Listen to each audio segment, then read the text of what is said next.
Quisiera comenzar agradeciendo la invitación para participar de estas charlas. Voy a hablar sobre el efecto intergeneracional del consumo paterno de alcohol sobre la salud reproductiva masculina. Y quiero destacar que esto es el trabajo de Maite Cambiaso, Lucila Gottfried y Vanina Fontana. Yo lo voy a presentar, pero en realidad son los resultados que ellas obtuvieron. Y Vanina Fontana es la directora en particular de este proyecto en la Facultad de Ciencias Exactas y Naturales, y Maite trabaja tanto en la facultad como en el Instituto de Biología y Medicina Experimental. Si tuviésemos que dar un título quizás menos sobrio, podríamos decir que finalmente Freud estaba equivocado, la culpa es del padre. Cuando estudiamos el consumo de alcohol, vemos que está ampliamente expandido, culturalmente aceptado, y en realidad que el rango etario de consumo es muy elevado, muy amplio. En este planiferio podemos observar la amplia distribución del consumo de alcohol, particularmente en nuestro país. El consumo es elevado y esto lo podemos terminar de verificar en esta transparencia, donde el consumo de alcohol en la Argentina, si nosotros tomamos en cuenta la abstención, el porcentaje de personas en el 2016 que no toman alcohol de por vida, que tomaban originalmente y dejaron de tomar, y que se abstienen de tomar alcohol en los últimos 12 meses, todos de 15 años para arriba, podemos observar que el 50% aproximadamente de la población argentina mayor de 15 años consume alcohol, distribuido en 40% entre cerveza y 40% vino, o sea, el 80% entre cerveza y vino. ¿De acuerdo? Entonces, esto es un consumo importante. Y teniendo en cuenta el que más o menos por año entonces se consume alrededor de 15 litros de alcohol por persona. El grado alcohólico, ¿sí?, de estas bebidas es alrededor del 15%, y esto es importante porque va a ser el porcentaje que después nosotros utilicemos en nuestro modelo de estudio. ¿De acuerdo? Ahora, el alcohol puede tener efectos a distintos niveles dentro de la célula. Por ejemplo, proliferación celular, en la transducción de señales, en la concentración intracelular de calcio, en la expresión proteica y en la diferenciación celular. Son todos procesos muy importantes en la vida y en el metabolismo celular. Acá este proceso tiene que ver con las veces y la velocidad con la que las distintas células se multiplican. La diferenciación tiene que ver con la posibilidad que tienen algunas células de dar origen a distintos tipos celulares. Recordemos que todos partimos de una sola célula y sin embargo tenemos células de hígado, de cerebro, etcétera, gracias a este proceso. Cuando una célula responde a un estímulo, se ponen en funcionamiento distintos actores que conforman una cascada de transducción de señales. Si algo en esa cascada está alterado, tenemos una dificultad en la respuesta celular. La expresión proteica tiene que ver con que el material genético de nuestras células poco tendría que hacer si no se tradujese en algún momento en alguna proteína que tiene, por ejemplo, funciones enzimáticas, de reconocimiento, el sistema inmunológico, etc. Y finalmente, la concentración de calcio es uno de los factores que puede estar alterado y que juega un papel importante en este sistema de transducción de señales. Ahora bien, existen más de 4.000 trabajos publicados en la literatura científica que confirman la teratogenicidad del etanol. Estimaciones realizadas en todo el mundo indican que esta teratogenicidad se puede evidenciar de diversas formas, por ejemplo, en retardo mental, anormalidades en el desarrollo, en el comportamiento, bajo peso al nacer, alteraciones fisiológicas y neurofisiológicas permanentes, y que más o menos el 1% de los nacimientos son afectados por el consumo de alcohol prenatal. Ahora bien, tiempo y exposición, o sea, la cantidad de alcohol a la que ha estado expuesta, por ejemplo, la madre, no alcanzan a explicar la variabilidad entre los distintos individuos afectados. Lo que sugiere que también tenemos que buscar algunos cambios debido a la variabilidad genética. De todas maneras, no se conoce todavía si los aspectos de la vulnerabilidad del feto dependen de la madre, del padre o de ambos. De todos estos efectos teratogénicos del etanol y los posibles efectos del consumo por la hembra de la especie durante la gestación están ampliamente estudiados, fundamentalmente porque se considera que obviamente la relación durante el tiempo que dura la gestación, 9 meses en el humano, permite obviamente que el consumo materno de alcohol tenga un impacto mucho mayor sobre el desarrollo embrionario y fetal. Pero no se conoce tanto el efecto del consumo paterno. Si bien no se conocen los mecanismos por los cuales la exposición paterna al alcohol puede afectar al feto, se cree que podrían involucrarse a nivel de ADN por daño de la integridad o a través de mecanismos epigenéticos heredables. ¿De acuerdo? Así que o bien cambios en el ADN, que pueden ser mutaciones, rupturas, etc., o bien cambios en aquellas proteínas que intervienen en la conformación espacial de un cromosoma, de la cromatina, o también cambios químicos que sufren las bases del ADN y que no constituyen necesariamente una mutación, pero que sí podían afectar la expresión génica.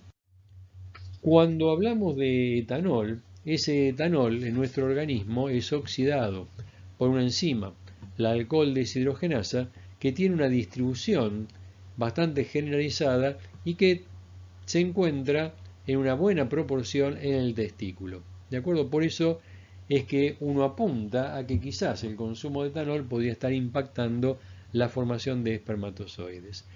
Ese etanol, por alcohol deshidrogenasa, es convertido en acetaldehído y ese acetaldehído es oxidado todavía más a acetato o comúnmente conocido como ácido acético. Ahora bien, para que ocurra una oxidación tiene que haber una reducción concomitante. Y estamos hablando acá de reacciones de óxido-reducción que tienen un impacto en el balance óxido-reductivo de una célula. Y todos ya creo que conocemos la importancia de tener un balance en las especies reactivas de oxígeno, en los peróxidos, es decir, tener un balance oxidativo dentro de la célula como una prevención a daños en el ADN, en las proteínas, en membranas, etc. Quiere decir que estos cambios que sufre el etanol en el organismo podrían estar impactando a estos procesos. Como vamos a hablar del consumo paterno, la relación entre el varón y el embrión se da a través de ¿qué? Del espermatozoide. Ese espermatozoide que es una célula que se genera en un cuerpo pero que va a cumplir una función en otro cuerpo. Un espermatozoide maduro lo podemos sintetizar en este gráfico donde tenemos una cabeza, una pieza intermedia y una cola o flagelo.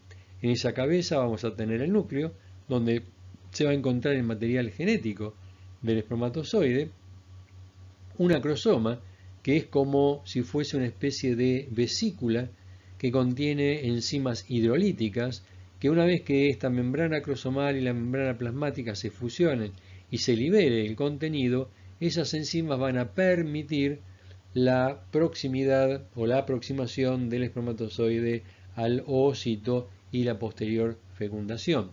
Y acá tenemos las mitocondrias, que son las que van a proporcionar la energía necesaria para que este flagelo pueda moverse. ¿De acuerdo? Ahora bien, los espermatozoides se forman en los túbulos seminíferos dentro del testículo. Acá tenemos un corte histológico donde vemos varios túbulos seminíferos. ¿Dónde comienza la formación del espermatozoide? En las llamadas células germinales o espermatogonias, que son células que se encuentran en contacto con la membrana basal de estos túbulos. De ahí hacia la luz del túbulo, estas células van sufriendo distintas divisiones, distintas formas de división que van dando lugar a la aparición de distintos tipos celulares para terminar en el espermatozoide, cuyas colas podemos observar acá en la luz del túbulo.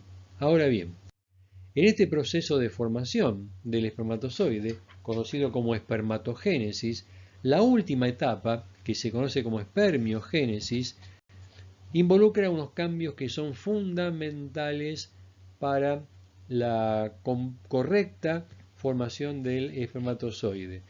Esta espermiogénesis involucra un intercambio de proteínas. ¿Qué proteínas? Acá tenemos histonas. Las histonas son proteínas básicas con alta carga positiva que permite que el ADN se enrolle formando unas estructuras llamadas nucleosomas. Ahora, la compactación de esa cromatina es todavía modificada cuando el 99% de estas histonas en el ratón son reemplazadas por protaminas. Estas protaminas son proteínas mucho más pequeñas, también con alta carga positiva, y este reemplazo del 99% de histonas por protaminas lleva a una supercondensación de esta cromatina que le confiere a este material genético mayor resistencia a daños físicos. Recordemos que el espermatozoide tiene que ir a otro cuerpo y llegar al ovocito, pero también que le da más resistencia a, por ejemplo, ataques de especie reactiva de oxígeno, estado óxido-reducción, que no, por supuesto, tenía cuando estaba en su formación. En el caso del humano, queda un 15% de estas histonas remanentes y el 85% es reemplazado por protaminas. Ahora bien, una vez que ese espermatozoide alcanza el ovocito y lo fecunda, tiene que ocurrir una descondensación de esta cromatina. ¿Por qué? Porque si esta cromatina no se descondensa, que es un proceso que consiste en ¿qué? En que las protaminas ahora son intercambiadas por histonas maternas, histonas del ovocito, dándole entonces ahora una compactación más similar a la que tenían o a la que tienen cualquier célula somática. Esto entonces va a permitir que el pronúcleo masculino se junte con el pronúcleo femenino en un proceso llamado singamia y a partir de ahí se desarrolle toda la etapa embrionaria y posteriormente fetal. Ahora, lo que se sabe es que las histonas que venían en el espermatozoide no son intercambiadas por histonas maternas, sino que permanecen, por lo cual cualquier cambio que esa histona haya sufrido durante el proceso de espermatogénesis y espermiogénesis muy probablemente se mantenga después en el embrión. Nosotros comenzamos a estudiar el efecto del etanol en un modelo de ratón macho. ¿Por qué ratón? Porque nos permitiría después a futuro hacer estudios a nivel del desarrollo embrionario, cosa que no sería factible si tenemos un modelo humano. En el humano sí hemos analizado y estudiado cambios morfológicos en el espermatozoide, cambios de motilidad, etcétera, pero no podemos obviamente por razones éticas continuar con los cambios a nivel de embrión. Y esto sí lo podemos hacer con un modelo de ratón. ¿Qué es lo que observamos? Ese trabajo de Melissa Sánchez, a que ustedes veían en la fotografía. Lo que nosotros observamos, por ejemplo, a nivel de morfología de los espermatozoides, acá tenemos espermatozoides normales, uno que todavía mantiene el acrosoma, otro que ya lo perdió, sin embargo mantienen esa estructura normal de os de un espermatozoide de ratón. Y acá tenemos espermatozoides de ratones que fueron previamente sometidos a una ingesta de alcohol 15% en agua de bebida y vemos alteraciones morfológicas en la cabeza, cabezas que se pegan a la pieza intermedia, cabezas que muestran vacuolas o incluso una morfología alterada en la cola. ¿De acuerdo? Es decir, que el consumo de alcohol aumentó significativamente el porcentaje de espermatozoides con anormalidades morfológicas. Pero no quedamos nada más con un estudio de morfología. También tratamos de analizar un poco el comportamiento de estos espermatozoides. Por un lado vimos la motilidad. El espermatozoide tiene un movimiento, gracias al batido flagelar, que le da un impulso lineal hacia adelante para, obviamente, poder nadar hacia el ovocito.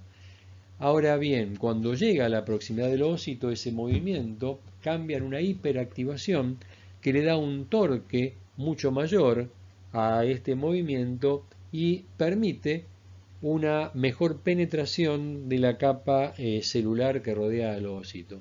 Y como vemos, la ingesta de alcohol disminuyó esa hiperactivación. Pero no es solamente lo que se modificó.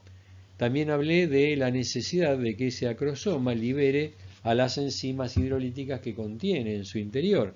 Bueno, también esa reacción acrosomal o esa exocitosis acrosomal se ve disminuida con el consumo de alcohol. Es decir, acá tenemos ya otras variaciones que no tienen que ver con exclusivamente la morfología.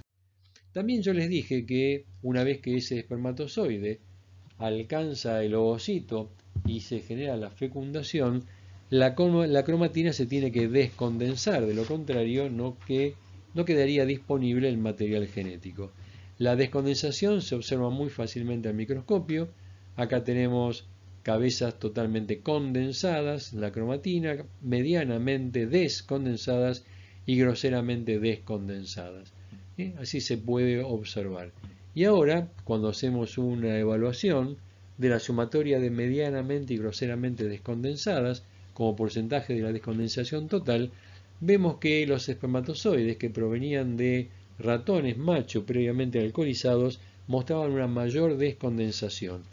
Por un lado uno podría pensar que esto es algo favorable, bueno, se descondensan más, pero no necesariamente esto va de la mano de una ventaja.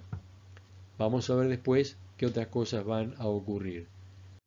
Por otro lado, analizamos en un sistema de fecundación in vitro la penetración midiendo la presencia o determinando la presencia de espermatozoides dentro del ovocito y la formación de los pronúcleos, como se pueden ver acá en estas estructuras brillantes.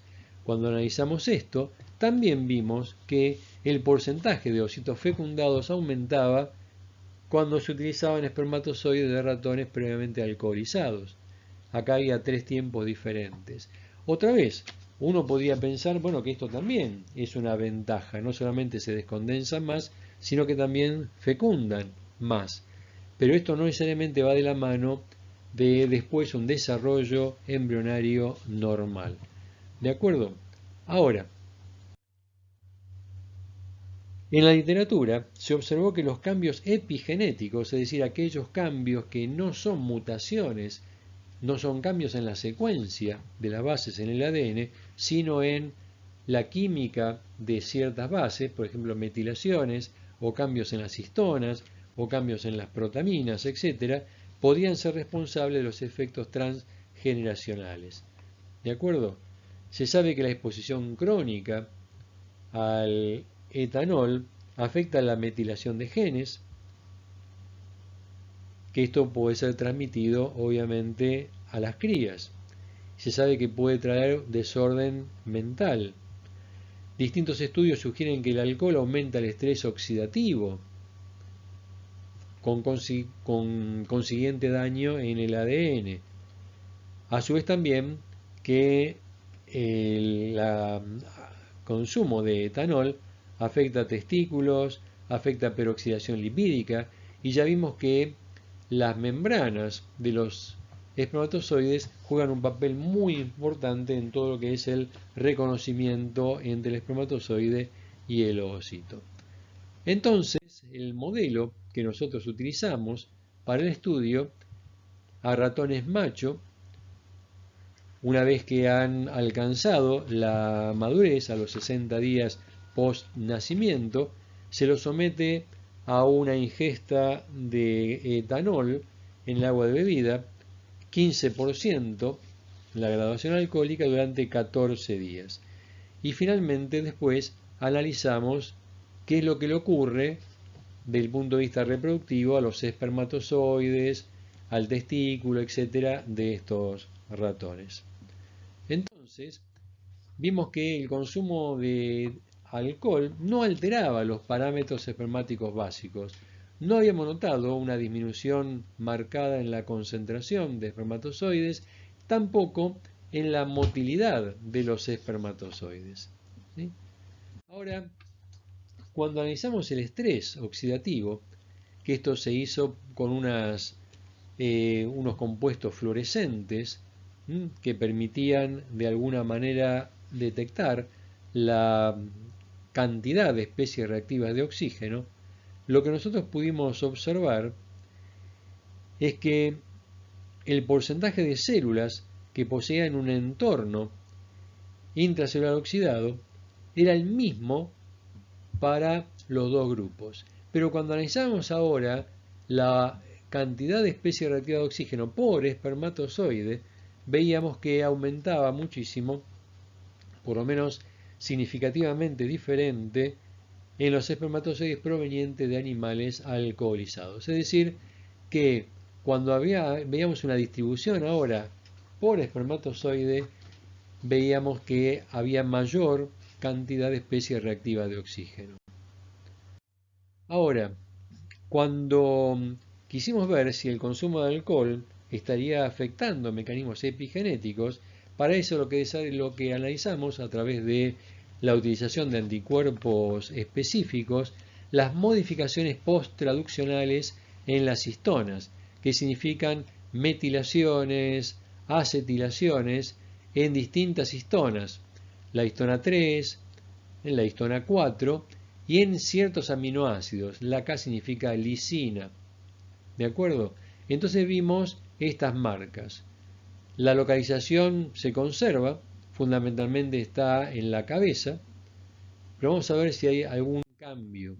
Y ahí vimos, por ejemplo, que el consumo de etanol producía una disminución significativa en este tipo de modificación post-traduccional, que es la trimetilación en la lisina que ocupa la posición 4 en la histona 3. Y las otras no dieron una diferencia que fuese significativamente diferente.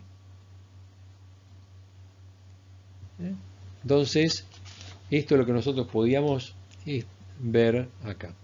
Por otro lado, estudiamos el efecto del consumo de alcohol sobre los testículos.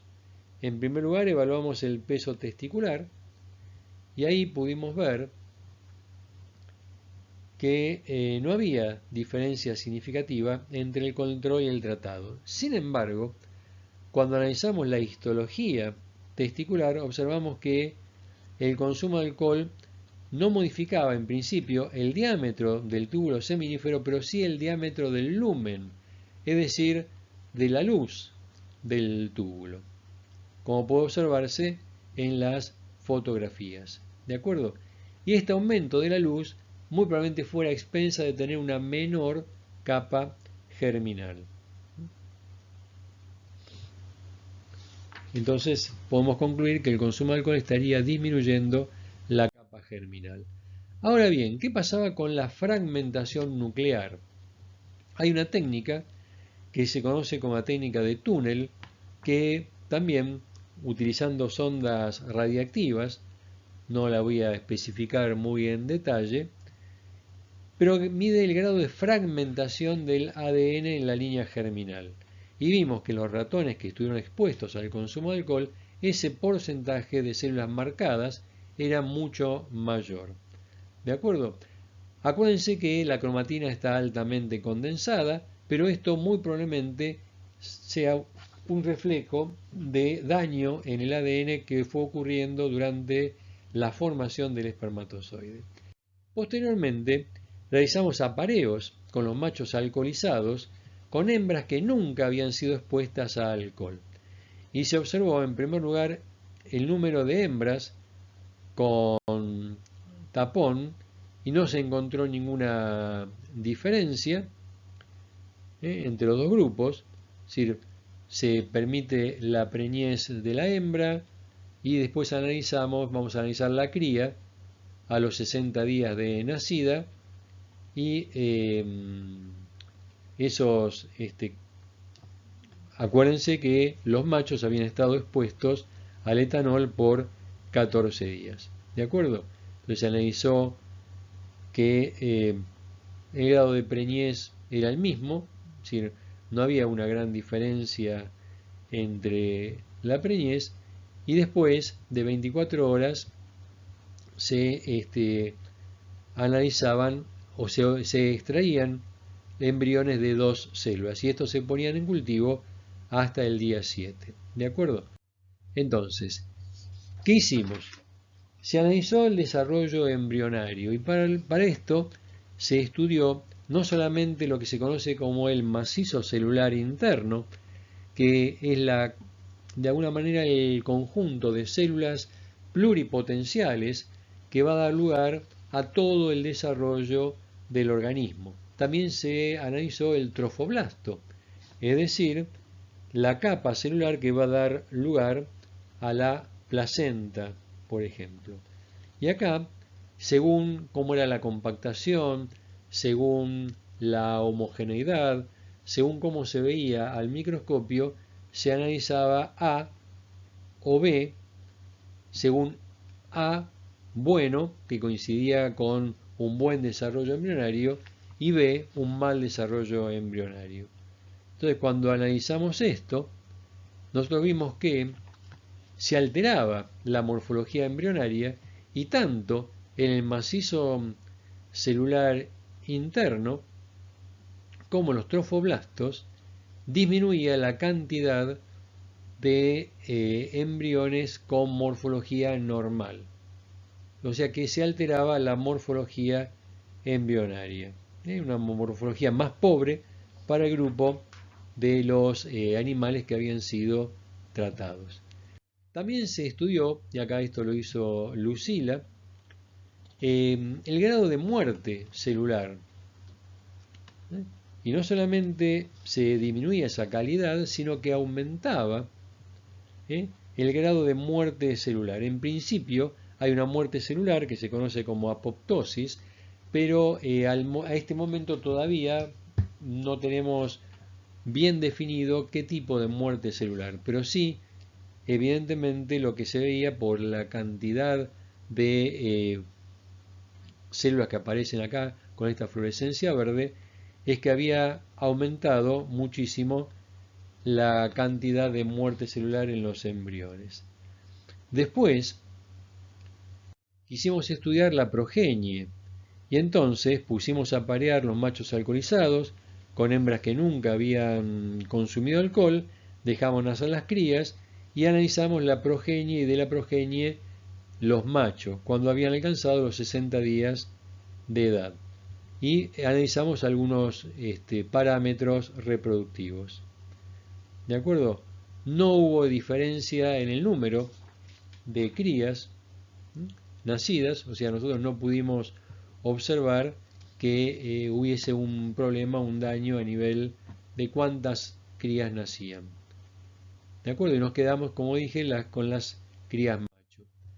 Analizamos el estrés oxidativo, analizamos la concentración, analizamos la motilidad y vimos que eran los mismos tanto para la progenie de ratones control como la de los tratados. Es decir, acá no encontramos una variación. Fuimos a estudiar el peso testicular y evaluando el peso testicular vimos, a diferencia de lo que se había observado en los padres, donde no había un gran cambio en el peso testicular, el peso testicular sí se encontraba disminuido en la descendencia. También analizamos el diámetro de los túbulos y vimos que también el diámetro de los túbulos seminíferos había disminuido y no así el diámetro del lumen. Y para ir terminando, analizamos también la fragmentación nuclear y acá no encontramos diferencias en la fragmentación entre los grupos analizados. Y cuando estudiamos la distribución de las modificaciones post-traduccionales en las histonas, vimos un aumento en 2 cambios en las histonas. De las 6 modificaciones, 2 aumentaban significativamente. Y todas las que encontramos, por un lado disminuidas en los padres y aumentadas, tienen que ver con el desarrollo embrionario. Entonces, en definitiva, podemos decir que el consumo directo de alcohol altera la integridad del espermatozoide y los testículos.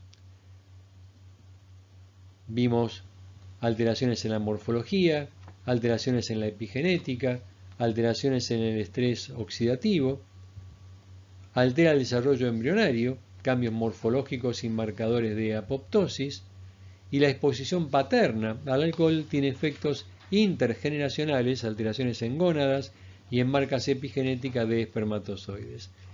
Entonces, nosotros analizamos acá ahora en la descendencia, ¿no? Morfología epigenética.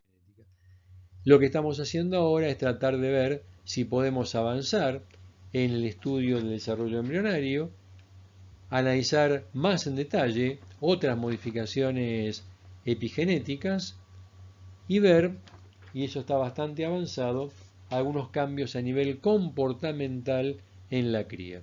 Y evidentemente también se encuentran cambios comportamentales.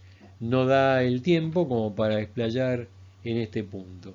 Y finalmente mostrarles al grupo, acá está Lucila, Maite y Vanina, que son las 3 responsables de todo lo que mostré, y este es el resto de mi grupo de trabajo, que no solamente está involucrado en reproducción, sino también en cáncer.